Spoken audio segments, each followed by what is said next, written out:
The Australian Defence Force remains under a cloud over its handling of abuse claims from within its own ranks, with over 1,000 claims dating back over 50 years.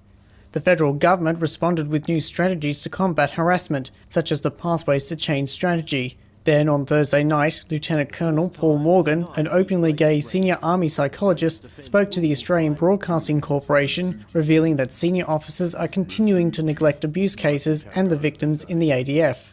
No matter all of the cultural reviews, establishment of the abuse tribunal and the DLA Piper report, nothing has changed. It's a very courageous whistleblower who's come out and threatened really his own career, his own rank and position in the Defence Force, to blow the whistle and tell the truth about the very poor response that the Australian Defence Force has had to bullying. New South Wales Greens Justice spokesman David Shoebridge says he isn't surprised by the Lieutenant Colonel's assertions that the ADF's handling of abuse claims resembles a cover-up. Well, many large government institutions would rather ignore a problem rather than publicly deal with the consequences. And clearly the ADF for decades now has been ignoring a fundamental problem that goes to morale and the capacity of the Australian Defence Force. We need to deal with bullying.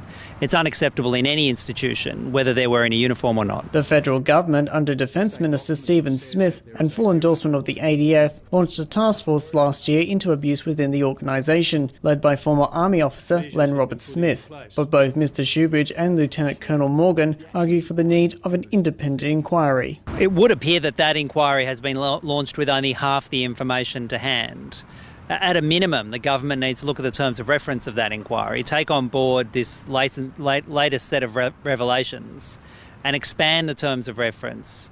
So as the inquiry gets to the grip of a bullying culture, and it's a prevalent bullying culture in the ADF, and we need to root that culture out once and for all. The Chief of the Defence Force, General David Hurley, last year apologised to all victims of abuse. On behalf of the ADF, I say that I'm sorry to those who have suffered sexual, physical or mental abuse while serving in the ADF. The Lieutenant Colonel's decision to break ranks with these allegations comes at both a professional and personal risk. But the ADF says he won't face any retaliations. Daniel Pizarro, Press TV, Sydney.